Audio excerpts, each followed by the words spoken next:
Hey, what's going on, everybody? Welcome back to another MCU Aftershow. This time we are talking about the first episode of What If Peggy Carter became Captain Carter. And on the panel we have Dion right below me. This will never get old, poking him through the panels. And we have Paris below that, who I can't reach and is invincible in his Marvel panel over there. So, I kind of want to get into this episode because I thought it was really cool. First off, I think the animation was great, but basically, this was a great first episode. It really was, because Captain America is a hot topic.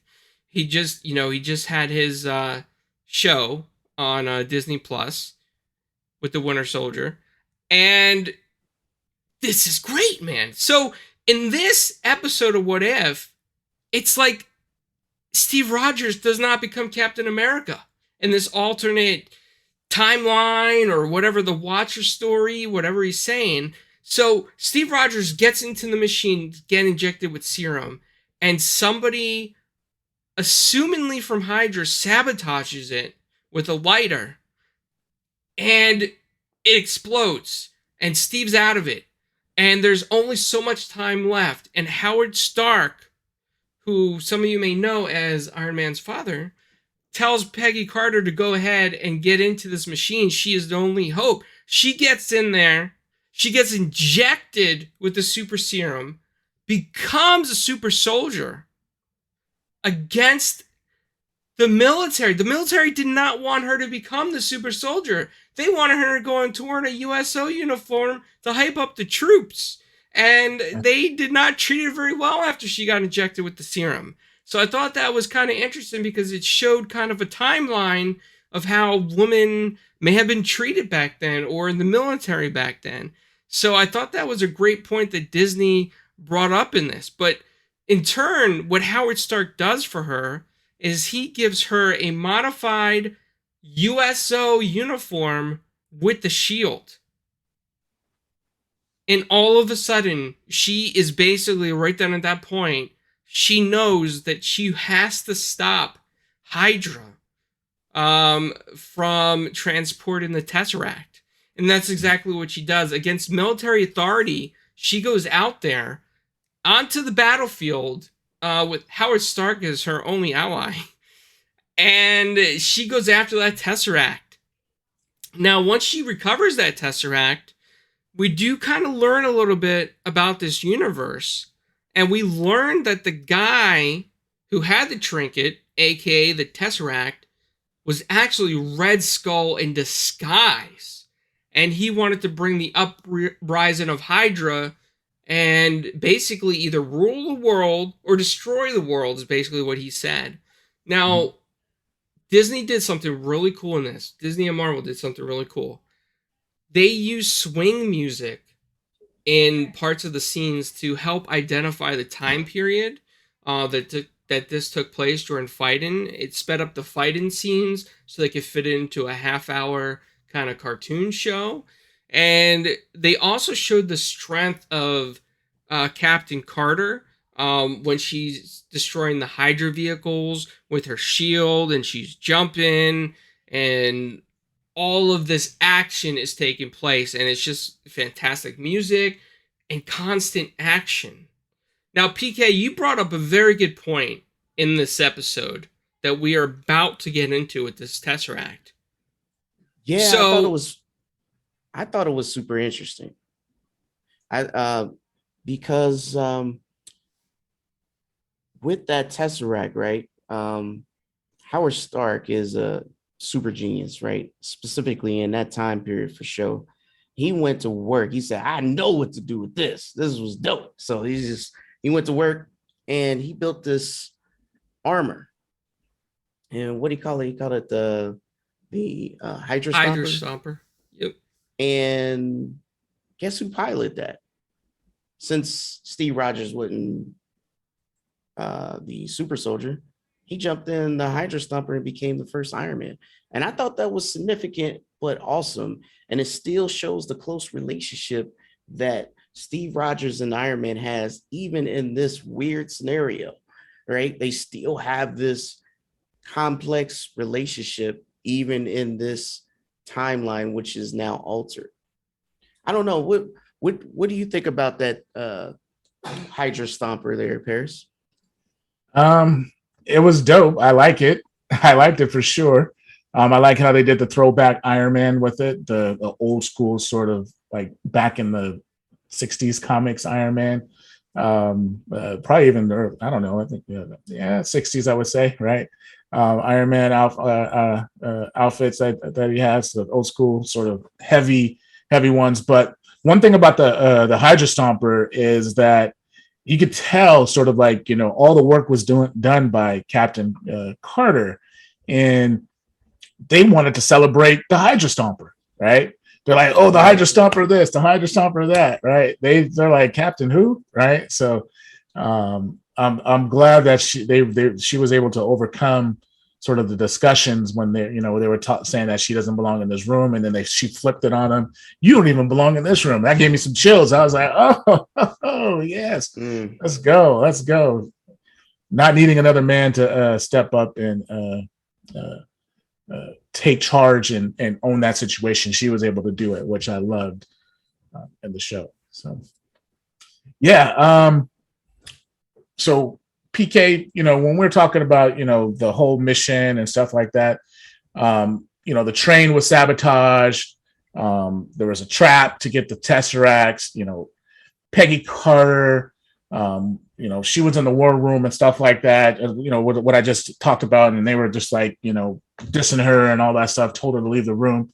I'm just so happy that they showed sort of her ability to get things done. Like she took charge of that entire sort of mission, right? Mm-hmm. And then some of the other things that was going on as far as like that goes, and I want to jump back to you, PK, just for you to answer this question as far as like when you saw the train scene, right? What did you think about that? Okay, the Hydra Stomper falls into the oblivion. What was your first thoughts? What did you think about that? Well, watching the original movie, the first Avenger, I thought about Bucky. Like, what's the deal? Is this Steve Rogers transitioning into a different? Is he going to survive this, or is this the end? I'm just very curious about how this is going to play out because it's similar, right? Steve and Captain Carter have a very close relationship. Matter of fact, he is the reason why she has the confidence to push forward. Mm-hmm. It's him who is Steve, even without the super serum, was still able to inspire the new super soldier, the new Captain Carter. It also shows his tenacity. This guy, through weird time scenarios, still able to push people and inspire people to become better than themselves. And to see or feel like we're losing him, it's like the safety net was snatched right out from under us, right? We didn't know what's going to happen. And, you hear these scenarios, the Hydra Stomper is invincible. But Steve isn't, right? Yeah. He's like 100 pounds wet, right? He's just a small dude inside this machine. So I don't know, man. It was a little weirded out because I didn't know how this is going to play out. Right. So yeah. So for me, it was kind of scary, especially because they didn't get nothing done. It was a trap altogether. Right. And we find out why it was a trap to lure them in to get the Tesseract back, right? So, that's how I felt about it, how I looked at it. What about you on the next scene when, during the final act of this, when we get into the climax of the show and you see Red Skull powering this up? I didn't know what to expect. What was you thinking about on that aspect, on that machine? Yeah. So that goes back to the point where you're saying that Carlo was talking about, like, he wants to, destroy the world, right? Regardless of what the outcome is. So he was already hell bent on destroying the world. He didn't care about anything but, trying to do whatever he needed to do to do that, and releasing the annihilator. I gotta be able to spit that word out. I can't believe that. I always choke up on that word, annihilator, right? But fortunately, he gets squashed. He gets. I was like, I thought he was gonna just get sucked in, like, how he got sucked into the Tesseracts, but he gets squashed. And Carlo, so, like, what did you think about those scenes? Like, the whole after they prevent it, she jumps through, pushes the creature back into the portal. What were your initial thoughts after that? Like, the surprise, sort of like she's gone, and then after that, when they cut to that last scene of her coming back 70 years later, what were your thoughts? I kind of figured that it'd be like the reversal role of where Steve Rogers was when he was frozen for so long, and he wakes up and he's like, "Hey, where is Peggy Carter?" And it was like the reverse role here. And I think Marvel wanted to show us that regardless of the universe or the timeline, both of them have a kind of special relationship, romantically, throughout some scenes as well. But what I really thought was interesting is that when she pushed the creature back through the portal, right? Red Skull also went through that portal. So is he really dead, or is he somewhere else now in the multiverse? Just floating in space, being like, "What happened to my world annihilator?" And Peggy Carter comes out of that, and Nick Fury kind of like recognizes her, and it was just very interesting to see that she comes face to face with Nick Fury, and she's like, "Hey, where's Steve? Where's Steve Rogers?" And he's like, "That war ended 70 years ago." Right. And then and then you bring up some great points, Paris, and I want you to talk about them as well. But it kind of really, for us as consumers and Marvel fans, the story sort of ends there, but there's still more to talk about in this episode. So what did you think about them Steve and Peggy never really getting to make a promise happen, and the Watcher and what the Watcher said? They almost got that kiss. Stark had to mess it up. It's always a Stark messing something up, right? Always a Stark messing something up.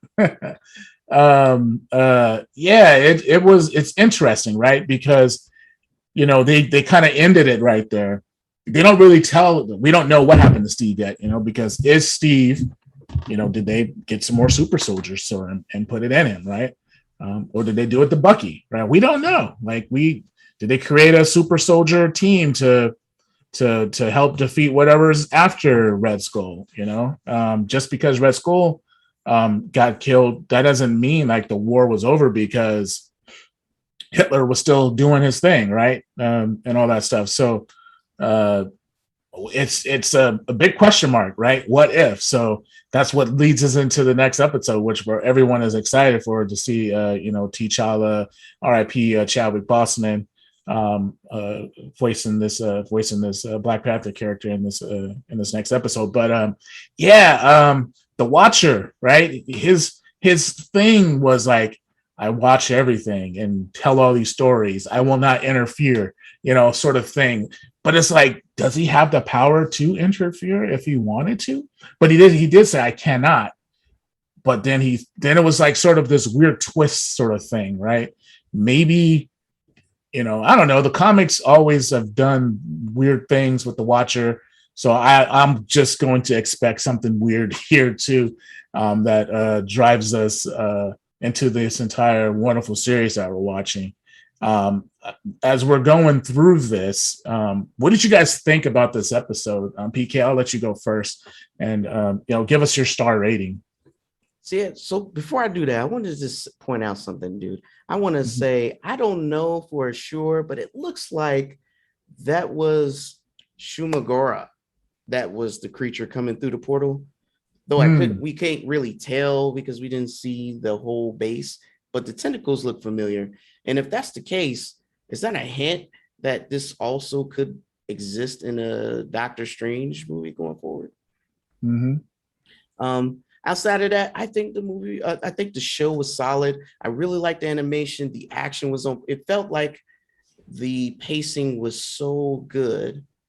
It didn't stop. You know what I mean? For it to be such a short episode, it felt like a lot happened.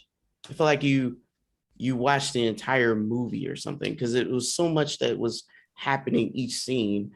I felt the pacing was really good, and they did touch on all the lessons learned and the situations they wanted to point out and pull together. Like I said, they showed that Captain America, his ability to inspire transition through time, space, and reality, and able to empower other people even without powers.